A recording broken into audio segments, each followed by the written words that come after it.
সেগুনবাগিচায় ঢাকা বিভাগীয় আইন শৃঙ্খলা রক্ষা কমিটির সভা চলছে।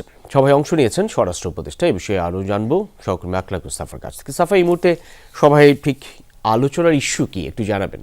রবিন, আপনি জানেন 5 আগস্টের পট পরিবর্তনের পর ঢাকা বিভাগের যে আইন শৃঙ্খলা রক্ষাকারী বাহিনীর উচ্চপদস্থ কর্মকর্তাদের নিয়ে এটি কিন্তু প্রথম একটি বৈঠক, যেই বৈঠকে 13টি জেলার পুলিশ সুপার এবং 13টি জেলার জেলা প্রশাসক তারা সবাই এখানে উপস্থিত হয়েছেন। একই সঙ্গে র্যাবের মহাপরিচালকও এখানে আছেন, পুলিশের যিনি আইজি তিনিও এখানে কিন্তু উপস্থিত আছেন। প্রধান অতিথির আসনে আছেন স্বরাষ্ট্র উপদেষ্টা।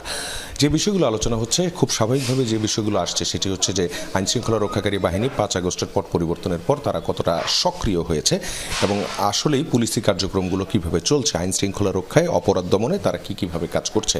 সবগুলো জেলা থেকেই তারা মূলত তাদের যে কার্যক্রমগুলো সেই কার্যক্রমগুলো তারা উপস্থাপন করেছেন এবং সেই উপস্থাপনের পর এরপরই কিন্তু মূল বিষয়গুলো আসবে, অর্থাৎ যেই জায়গাগুলোতে সমস্যা রয়ে গেছে, যেমন এর মধ্যে নরসিংদী কারাগারের যে ঘটনাটি, 5 আগস্টের আগের যে ঘটনাটি, সেই বিষয়গুলো কিন্তু ঘুরে ফিরে আসছে। এছাড়াও মানুষের অভিযোগ আছে যে আইন শৃঙ্খলা রক্ষাকারী বাহিনী ঠিকঠাক কাজ করছে না অথবা তাদের সবাইকে পাওয়াও যাচ্ছে না, পুলিশিংয়ের বেশ কিছু জায়গায় ঘাটতি রয়ে গেছে। এই যে বিষয়গুলো, এই বিষয়গুলো কিন্তু আলোচনা চলেই আসছে। এছাড়াও আদালত থেকেও বেশ কিছু নির্দেশনাও আসছে, সেই নির্দেশনাগুলো তারা কিভাবে আসলে ডিল করছেন এই বিষয়গুলো তারা কিন্তু এখানে উপস্থাপন করবেন।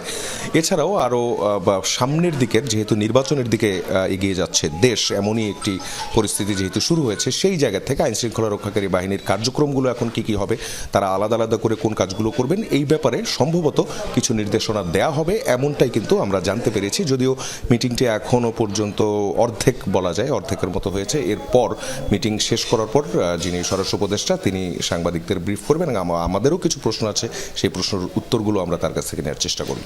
অনেক ধন্যবাদ সহকর্মী আকলাক মুস্তাফা।